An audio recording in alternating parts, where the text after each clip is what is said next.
वंदे Krishna foundation प्रस्तुत करता है ध्यान परम औषधि। ये फिल्म योगी प्रोटोप्लाज्म, जो रमना महर्षि और योगी रामा के शिष्य हैं, उन्हें समर्पित है।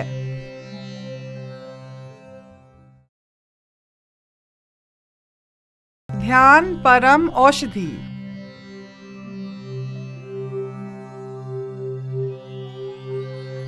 चलो एक आत्म अन्वेषण की यात्रा पर चलते हैं। क्या मनुष्य की किसी भी समस्या के लिए ध्यान परम औषधि है? चलिए परीक्षण करें। सरल शब्दों में ध्यान बार बार हमें ये स्मरण कराता है कि हम परमानंद, शांति और दिव्य प्रेम से पूर्ण एक अनंत आत्मा है, न कि एक नश्वर शरीर जो रोग और मृत्यु का घर है। जो व्यक्ति ध्यान करता है वह एक आध्यात्मिक चुंबक बन जाता है तथा आनंद व शांति का प्रस्फुरण करने लगता है और इस प्रकार दैवीय ऊर्जा के स्रोत का माध्यम बन जाता है। किसी भी शोक का मूल कारण है नश्वर शरीर से आसक्ति।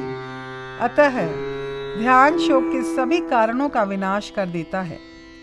ओम का उच्चारण नश्वर शरीर से आसक्ति का नाश करने में सहायता करता है।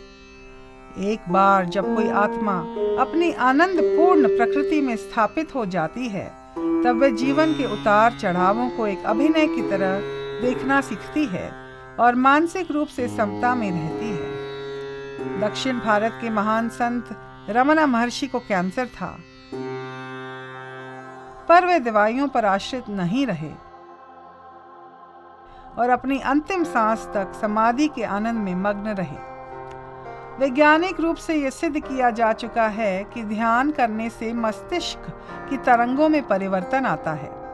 जब हम ध्यान करते हैं तब बीटा तरंगों की संख्या कम हो जाती है तथा अल्फा, थीटा और डेल्टा तरंगों की संख्या बढ़ जाती है।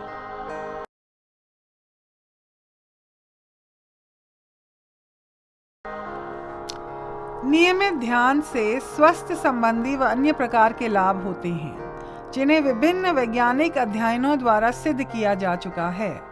जैसे पहला, तनाव और मानसिक समस्याओं से उत्पन्न रोगों में कमी होती है। एड्स रोगियों की सेल्स की संख्या बढ़ी है। हृदय रोगियों की अवस्था में परिवर्तन हुआ है।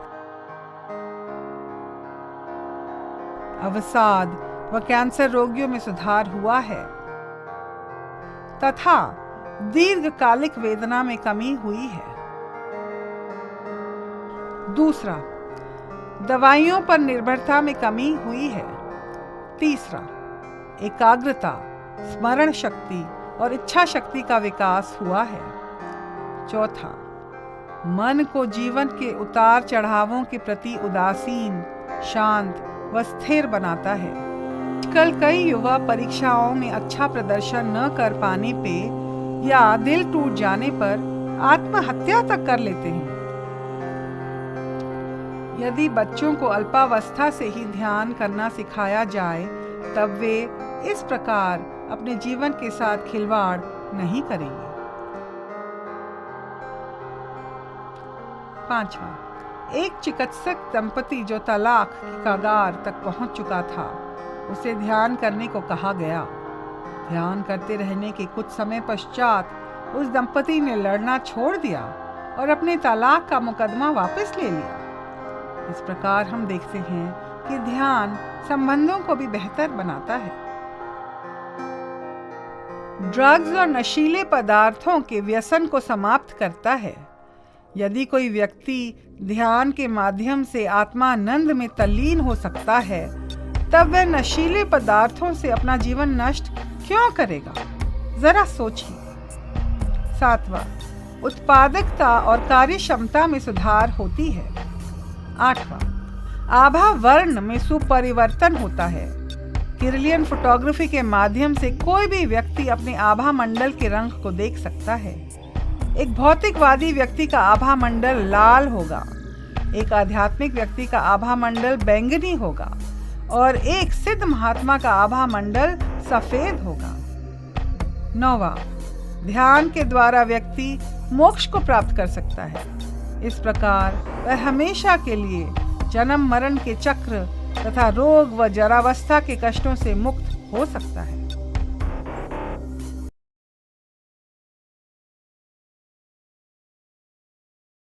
मनुष्य का असली रोग क्या है जो उसे निरंतर कष्ट देता है?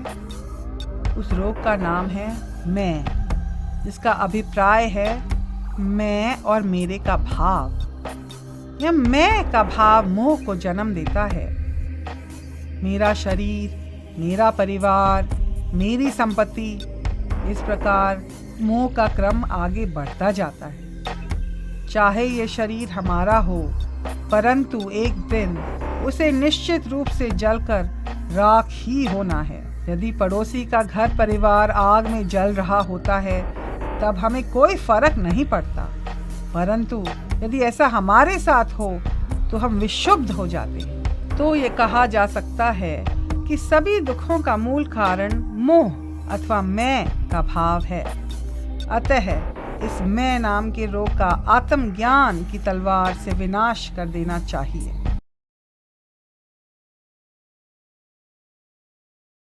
अब प्रश्न यह है कि मनुष्य जन्म का वास्तविक उद्देश्य क्या है? स्वास्थ्य एवं संपत्ति। आप चाहे कितने भी स्वस्थ या संपन्न हों, आपका शरीर निश्चित रूप से रोगग्रस्त भी होगा तथा एक दिन मृत्यु को भी प्राप्त होगा, है ना? अब मैं आपसे एक और प्रश्न पूछती हूँ। इस समय आप कहाँ बैठे? आपके कार्यालय में बैठे हैं। इस समय हम सब मृत्यु लोक में हैं, जहाँ रोग एवं मृत्यु का साम्राज्य है। यहाँ 3 प्रकार के दुख किसी भी समय मनुष्य को समाप्त कर सकते हैं। पहला, प्राकृतिक आपदाएं जैसे भूकंप, सुनामी, सूखा। दूसरा, मनुष्यकृत आपदाएं जैसे युद्ध, आतंकवाद, बलात्कार।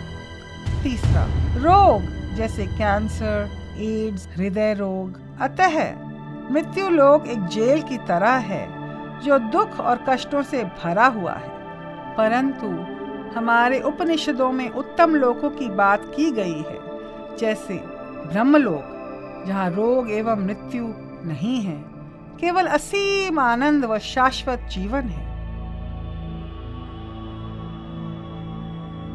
ईश्वर मृत्यु लोक में हमारी परीक्षा लेता है। जो जितना सरल व निस्वार्थ जीवन जिएगा, उतना ही उसके ब्रह्मलोक जाने के साधन बन जाते, क्योंकि अज्ञान के कारण मनुष्य बहुत लोभी और स्वार्थी हो गया है।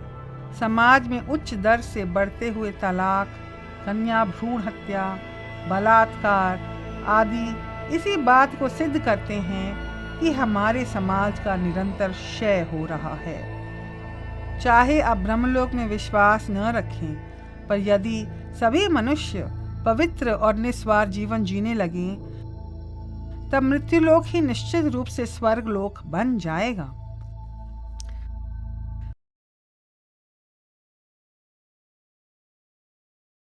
चलिए एक प्रयोग किया जाए। एक माइक्रोस्कोप ले आओ। अब इसमें एक सेल का परीक्षण करें। यह सेल किससे बनी हुई है? जीव द्रव्य या प्रोटोप्लाज्म। बिल्कुल ठीक। अब ये स्पष्ट है कि अमीर हो या गरीब, काले हो या गोरे, पुरुष हो या स्त्री, हम सभी जीव द्रव्य या प्रोटोप्लाज्म से बने हुए हैं। इसी प्रकार सभी जीवों में ही एक आत्मा है।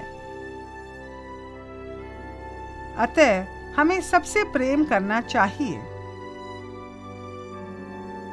जिस तरह संसार में 3 प्रकार के दुख हैं, उसी तरह 3 प्रकार की प्रज्ञा भी है।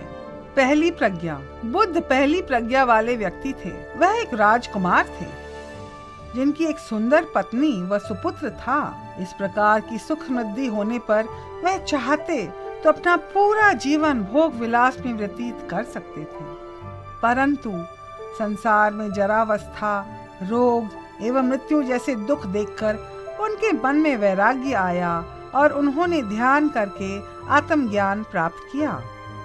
द्वितीय प्रज्ञा।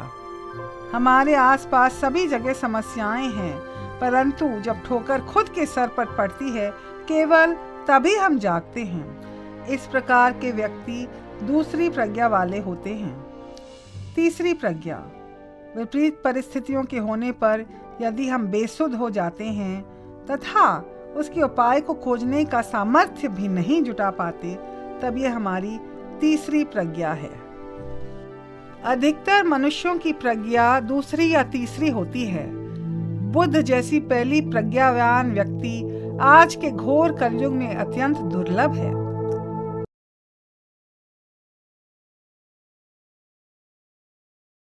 चलिए अब एक सरल अभ्यास करते हैं। अपनी आंखें बंद करो और अपने कंकाल के बारे में सोचो। वह विभिन्न प्रकार की 206 विषम अस्थियों से बना है। मानसिक रूप से अपना एक्सरे लें और ध्यान पूर्वक अपने कंकाल का परीक्षण करें। ये शरीर के अंदर बहुत सारी अशुद्धियां हैं, फिर भी हम इस शरीर की इतनी देखभाल करते हैं, अपना पूरा सामर्थ्य इसको सजाने संवारने में लगा देते हैं, क्योंकि हम इस भौतिक शरीर पिंजर को अपनी पहचान मान बैठे। अब अपने आप से यह शाश्वत प्रश्न पूछें, मैं कौन हूँ? क्या मैं नश्वर शरीर हूँ जो निश्चित रूप से रोग तथा मृत्यु का घर है, या मैं एक दिव्य शाश्वत आत्मा हूँ जो शांति, आनंद एवं प्रेम से परिपूर्ण है? मैं कौन हूँ? क्या ये कंकाल स्वयं कुछ कर सकता है? नहीं। जरूर कोई मेधावी शक्ति है जो इस कंकाल का संचालन करती है। इससे इस बात की पुष्टि होती है कि हम मांस और अस्थियों से बने एक भौतिक पिंजरा नहीं है। वास्तव में हम एक दिव्य आत्मा हैं जो कि शाश्वत, आनंदपूर्ण और सर्वव्यापक है।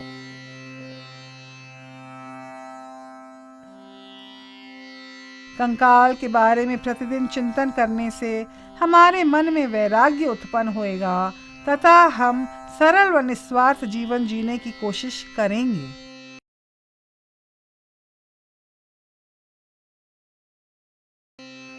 ओम का मंत्र जाप परम औषधि है। उस असीम परमात्मा तक पहुंचने के अनंत मार्ग हैं। यद्यपि ध्यान करने के कई तरीके हैं, परंतु इस फिल्म में हम ध्यान की एक तकनीक प्रणव नाद अनुसंधान पर चर्चा करेंगे। ओम मंत्र उच्चारण के 6 चरण हैं। अपने मन, शरीर और आत्मा को उचित सामंजस्य में रखने के लिए मंत्र साधना सबसे श्रेष्ठ तरीका है। मंत्र की सहायता से चंचल मन पर भी काबू पाया जा सकता है। समस्त ब्रह्मांड के प्रत्येक अंग में ओम का नाद हो रहा है। किसी भी व्यक्ति की जाति व धर्म से अप्रभावित यह कंपन अनवरत रूप से सभी में व्याप्त है। अतः यह आश्चर्यजनक नहीं है कि सभी धर्मों में किसी न किसी रूप में ओम पाया जाता है, चाहे वह ईसाइयों का आमीन हो या मुसलमानों का आमीन। ओम में 3 अक्षर हैं, आ, उ, मा। आ यानी जागृत अवस्था, उ यानी स्वप्न अवस्था, म यानी निद्रा अवस्था। मांडूक्य उपनिषद ओम का गूढ़ अर्थ बताती है। इसमें तीनों अवस्थाओं का विश्लेषण प्राप्त होता है और यह भी बताया गया है कि किस प्रकार चौथी अवस्था, जिसका नाम तुर्य है, पहुंचा जा सकता है। चौथी अवस्था तुर्य सच्चिदानंद रूप है, जिसका अर्थ है परम सत्ता, परम चैतन्य तथा परम आनंद। तुर्य अवस्था तीनों परिवर्तनशील अवस्थाओं का आधार है। जिस व्यक्ति ने ध्यान के द्वारा स्वयं को तुर्य अवस्था में स्थापित कर लिया है, उसे दुख व कष्ट का स्पर्श नहीं होता है। इस प्रकार समर्पण के भाव के साथ ओम का उच्चारण करें। जितनी बार उच्चारण करें, उतनी बार स्वयं से प्रश्न करें, मैं कौन हूँ? क्या मैं नश्वर शरीर हूँ जो रोग और मृत्यु का घर है, कि क्या मैं एक दिव्य आत्मा हूँ जो अखंड है, अनंत है, आनंदमय है, सर्वव्यापक है? मैं कौन हूँ?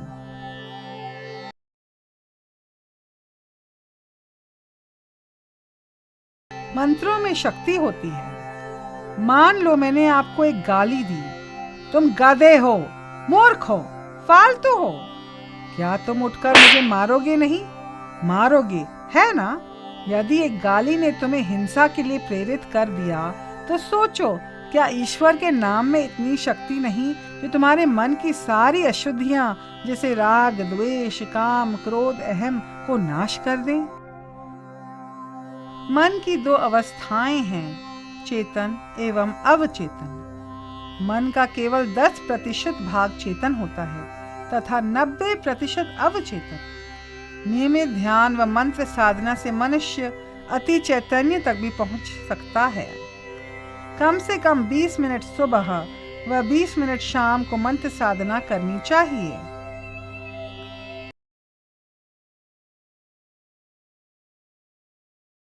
हम प्रायः किसकी खोज कर रहे हैं, परंतु सुख की खोज हम कहाँ करते हैं? 7 प में या 2 प में? 7 प यानी पति, पुत्र, पैसा, पावर, पार्टीज, पिक्चर्स, प्रॉपर्टी। 2 प यानी पवित्रता और परमात्मा। मगर माया जाल में सब फंसे हुए हैं। कौन आजकल पवित्रता और परमात्मा के पीछे भाग रहा है? सब पैसा और पावर के पीछे ही भाग रहे हैं। मगर तैत्तरीय उपनिषद कहता है कि जो मन निस्वार्थ काम करके पवित्र हो गया है, जब वह पवित्र मन प्रभु के जप ध्यान में बैठता है, तब वह जो आनंद की अनुभूति करता है, वह आनंद उस व्यक्ति के आनंद से करोड़ों गुना ज्यादा है जिसके पास पति, पुत्र, पैसा, पावर, पार्टीज सब कुछ है। अब एक कहानी सुनिए। एक स्वामी जी एक चोर के साथ ट्रेन में जा रहे। स्वामी जी ने बैग खोला और खूब सारे नोट गिनने लगे। चोर ने देख लिया। जब स्वामी जी टॉयलेट गए तब चोर ने बैग की चाबी खूब ढूंढी मगर नहीं मिली। जब स्वामी जी लौटे तो चोर उनके पैर पर गिर गया और बोला, मुझे क्षमा करें, मैं चोर हूँ। मैं चोरी करना चाहता था मगर ना कर पाया। पर प्लीज मुझे बताएं कि बैग की चाबी आपने कहाँ छुपाई है? तुम्हारे तकिए के नीचे। अब चोर ने सब जगह चाबी ढूंढी पर सिवाय अपने तकिए के। वैसे ही मनुष्य अज्ञान के कारण आनंद बाहर विषयों में खोजता है, मगर अखंड अनंत आनंद तो उसके भीतर आत्मा में ही है। आइए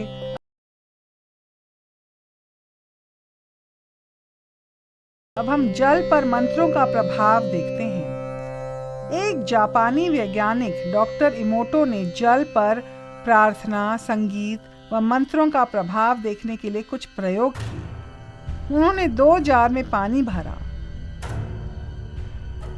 जार ए को घंटों गालियां दी तथा जार बी में मंत्र साधना एवं प्रार्थना की सकारात्मक ऊर्जा का संकलन किया। उसके बाद दोनों जारों को हिमीभूत किया गया। परिणाम स्वरूप ये पाया गया कि जार ए के क्रिस्टल भद्दे एवं विकृत हो गए, जबकि जार बी के क्रिस्टल हीरे के समान सुंदर रूप और आकृति वाले बने। कल्पना कीजिए, यदि जल पर मंत्रों की सकारात्मक तरंगों का प्रभाव ऐसा है, तब 70% जल भाग वाले मानव शरीर पर कैसा प्रभाव होगा तथा 90% जल भाग वाले गर्भ पर इसका प्रभाव कैसा होगा। इसी कारण हमारे प्राचीन ऋषियों ने गर्भ संस्कार का विधान किया ताकि एक गर्भवती स्त्री गर्भाशय अवस्था से ही अपने शिशु को मंत्र और ध्यान द्वारा आध्यात्मिक संस्कार दे सके। आज के वैज्ञानिक हमारे प्राचीन ऋषियों के सिद्धांतों का पुष्टिकरण कर रहे हैं। यहाँ तक कि यदि माता पिता एक आध्यात्मिक संतान चाहते हैं तो उसके लिए ऋषियों ने गर्भाधान संस्कार का विधान भी बताया है, जिसमें उन्हें ध्यान, प्रार्थना एवं मंत्र साधना करने के उपरांत गर्भाधारण का प्रयास करना चाहिए। गर्भाधान एवं गर्भ संस्कार सभी भावी माता पिता को सिखाया जाना चाहिए ताकि वे निस्वार्थ व आध्यात्मिक प्रवृत्ति वाली संतान की उत्पत्ति करने में सक्षम हो। इस प्रकार समाज लालची व भ्रष्ट भावी पीढ़ी से मुक्त बनाया जा सकता है।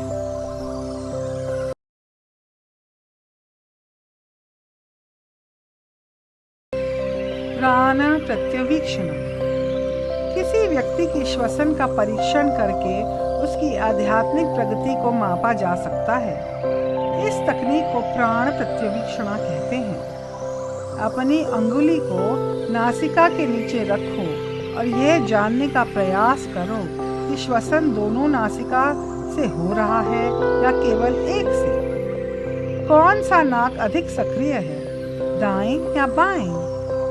जब बायां नासिका अधिक सक्रिय होता है तो उसे यौगिक शब्दावली में चंद्र नाड़ी कहते हैं, और जब दाईं नाक अधिक सक्रिय होता है तो सूर्य नाड़ी कहते हैं। चंद्र नाड़ी की अति सक्रियता मस्तिष्क को शांत व चिंतनशील बनाती है, जबकि सूर्य नाड़ी की अति सक्रियता मस्तिष्क को तर्क प्रिय बनाती है। दोनों नासिकाओं के समान रूप में श्वसन होना सुषुम्ना कहलाता है तथा इस अवस्था में मन पूर्ण रूप से ध्यानस्थ होता है। योगियों के अनुसार श्वासों की संख्या एक क्षण में 15 से 16 तक सीमित है। उन्होंने पाया कि ध्यान से जैसे जैसे मन शुद्ध व सूक्ष्म होता जाता है, वैसे वैसे प्रति क्षण श्वास की संख्या घटती जाती है।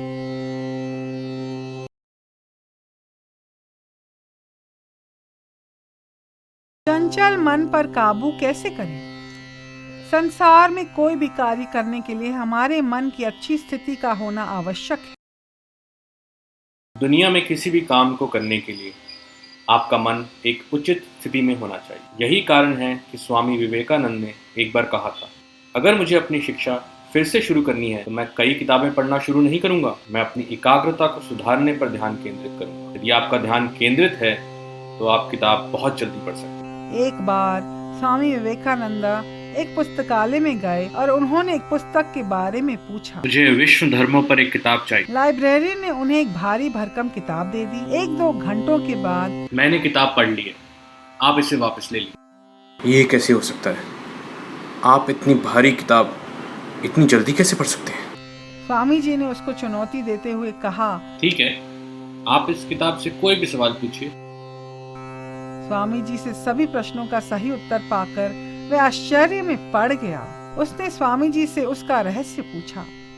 स्वामी जी ने कहा, उन्हें वाक्य पढ़ने की आवश्यकता नहीं पड़ती, वह एक सरसरी नजर में ही पूरे पृष्ठ को पढ़ लेते हैं। इसे फोटोग्राफिक मेमोरी कहते हैं।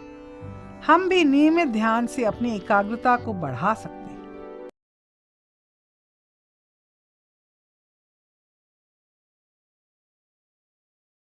क्या आप अपने अहम को नाश करने की तरकीब सीखना चाहेंगे? जी, अहम का नाश। अपनी आंखें बंद करो और अपने रक्त संचारी यंत्र के बारे में सोचो। हजारों की संख्या में रक्त वाहिकाएं रक्त को शरीर के सभी भागों तक पहुंचाती हैं। इस विलक्षण मानव शरीर रूपी यंत्र का सृष्टा कौन है?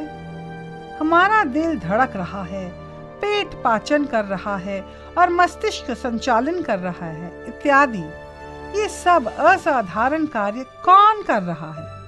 स्पष्टतया कोई अत्यधिक मेधावी शक्ति है जिसने विभिन्न विज्ञानों का आपस में संयोजन किया है तथा वही मानव शरीर के संचालन के लिए उत्तरदायी है। कल्पना करो, आपकी अगली मुलाकात प्रधानमंत्री से होने वाली है और आप उनसे मिलने के लिए बहुत उत्सुक हैं, परंतु अचानक आपकी हृदय गति रुक जाए तो क्या आप उनसे मिल पाएंगे? नहीं ना। इसीलिए कोई बहुत महान सत्ता है जो इस ब्रह्मांडीय चलचित्र को संचालित कर रहा है, अतः उसके प्रति समर्पित हो जाओ और अपना अहम त्याग दो। शिक्षा, कर्तापन की भावना को त्यागो। आप ईश्वर की केवल एक कठपुतली या यंत्र हो। महात्मा गांधी ने ब्रिटिश साम्राज्य को हिला दिया, मगर उन्होंने कभी ऐसा नहीं कहा कि यह मैंने किया, बल्कि उनके अनुसार ईश्वर केवल एक यंत्र थे। महान व्यक्ति में अहम नहीं होता है और वह साधना और सेवा का निस्वार्थ जीवन जीते हैं।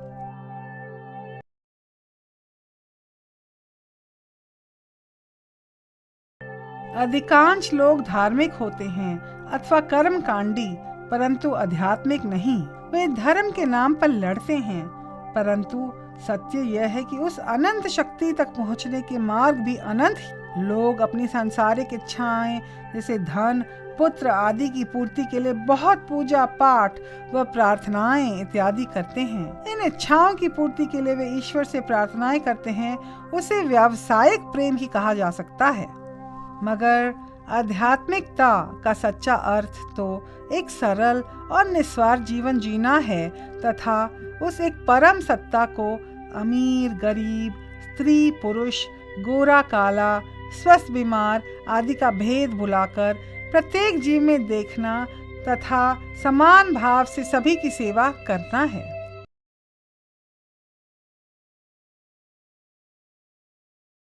अपनी आंखें बंद कीजिए, हम सभी 2 और ध्यान करेंगे। उसके बारे में सोचो जिसने तुम्हें चोट पहुंचाई है। उसे अपने मन ही मन में क्षमा करें। ईश्वर से प्रार्थना करें, हे ईश्वर, मुझे इतनी क्षमता देना कि मैं इसके सुप्त दैवत्व को जगाने का प्रयास कर पाऊं। इस व्यक्ति के रूप में आप ही मेरी परीक्षा लेने व मेरे प्रारब्ध कर्मों को नष्ट करने आए हैं। हे ईश्वर, मेरे मन में बैठे राग द्वेष को नष्ट करना। मुझे सर्वत्र तुम्हारे दर्शन हो, ऐसी दिव्य दृष्टि मुझे देना। यह अभ्यास बहुत ही शक्तिशाली है। ये संबंधों में सुधार लाने और हमारे अंदर बैठे शत्रु राग द्वेष काम क्रोध अहम का नाश करने में सहायता करता है। विपरीत भावनाएं जैसे क्रोध, घृणा, ईर्ष्या केवल व्याकुलता उत्पन्न करती हैं और हमें रोगी बनाती हैं।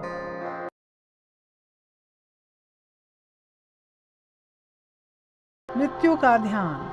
अब कल्पना कीजिए कि आपका मृत शरीर जमीन पर पड़ा है और आपके चारों ओर सब रो रहे हैं। 4 लोग आपके मृत शरीर को चिता की ओर ले जाते हैं। आपका शरीर जलाया जाता है। धीरे धीरे वह राख हो जाता है। आपका शरीर जिसे आप इतने सुंदर आभूषण, श्रृंगार आदि से सजाया करते थे, वह धीरे धीरे राख हो जाता है। मृत्यु के समय कोई भी वस्तु आपके साथ नहीं जा रही। आपका परिवार, आपका धन, आपकी संपत्ति आदि कुछ भी नहीं। तब क्यों हम इतने लालची और स्वार्थी हो जाते हैं? इस संसार में अधिकांश अपराध और भ्रष्टाचारण का कारण लालच और स्वार्थ है, जिसका मूल कारण है अज्ञान।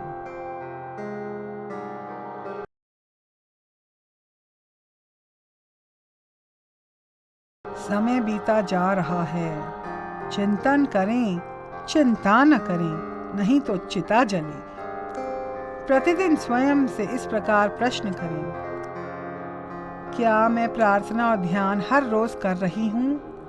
कितना समय मैं गप्पे और मूर्ख धारावाहिकों को देखने में गवा देती हूँ? कितनी ऊर्जा मैं क्रोध करने में गवा देती हूँ? क्या मैंने आज कुछ निस्वार्थ भाव से कुछ किया? अपने आप को बेहतर बनाने में लग जाओ, क्योंकि अपना सुधार ही संसार की सबसे श्रेष्ठ सेवा है।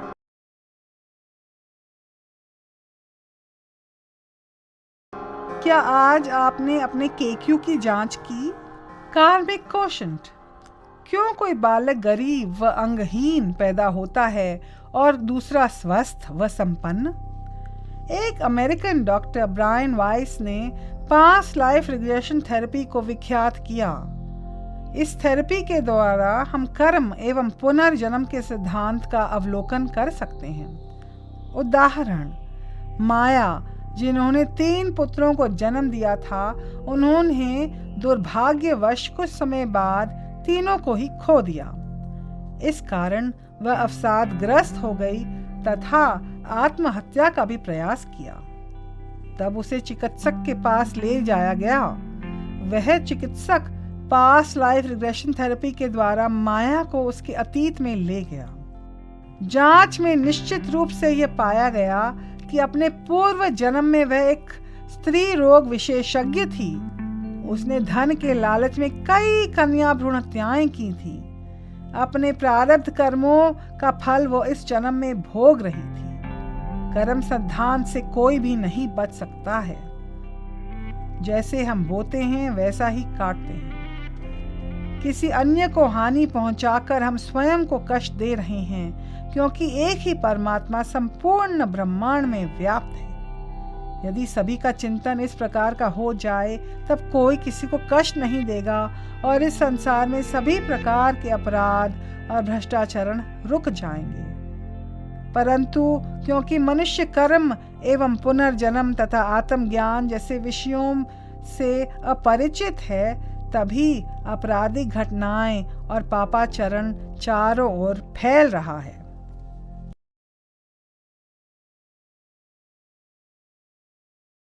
यदि संसार में सभी ध्यान करना, पवित्र व निस्वार्थ जीवन जीना प्रारंभ कर दें, तो सब ओर व्याप्त अपराध, भ्रष्टाचार और लड़ाई झगड़े रुक जाएंगे। कल्पना करें ऐसे दिव्य विश्व की, कल्पना करें।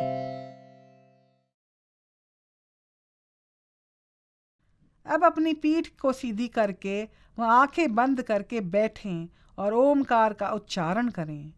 ओमकार का उच्चारण 6 चरणों में किया जाता है। पहला चरण वाचिकम।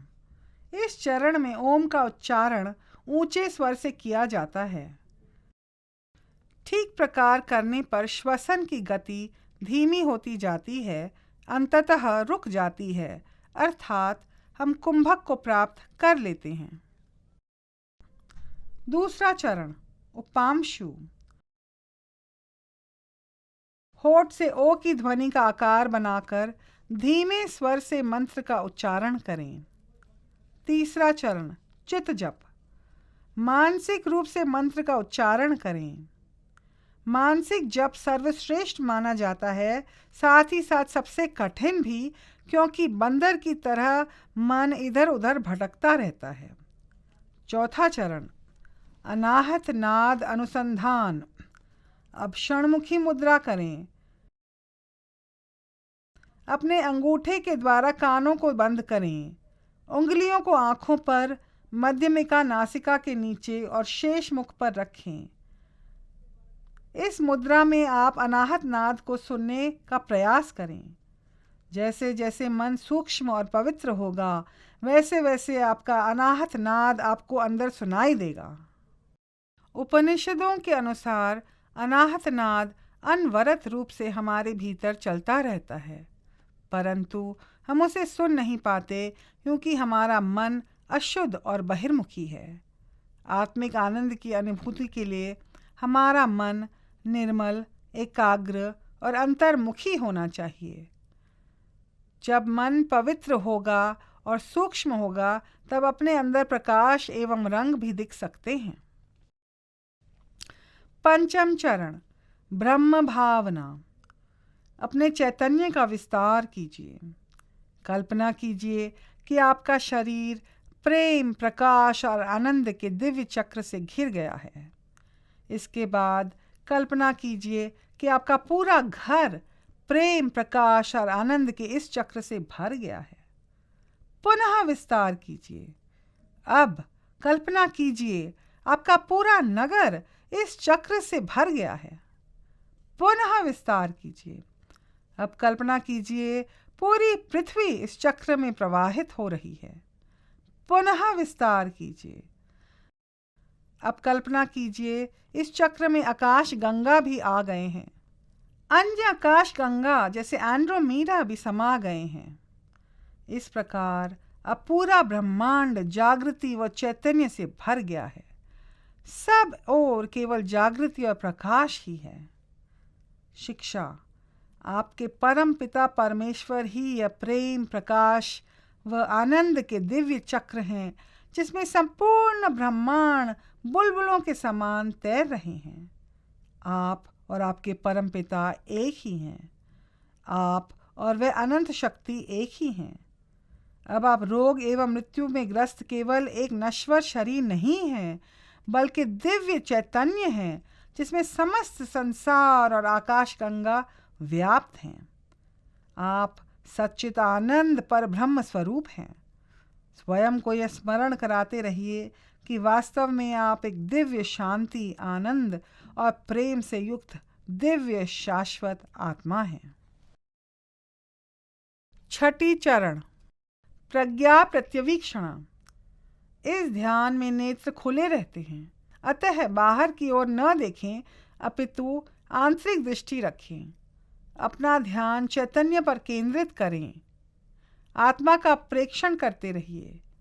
इस प्रकार ध्यान करते रहने पर बाह्य विषय धुंधले होने लगेंगे, अंततः अदृश्य हो जाएंगे। इससे आपके ध्यान की सफलता की पुष्टि हो जाएगी। यदि आपके पास इन 6 चरणों के अभ्यास का समय न हो तो कम से कम वाचिकम और मानसिक जाप प्रतिदिन अभ्यास अवश्य करें।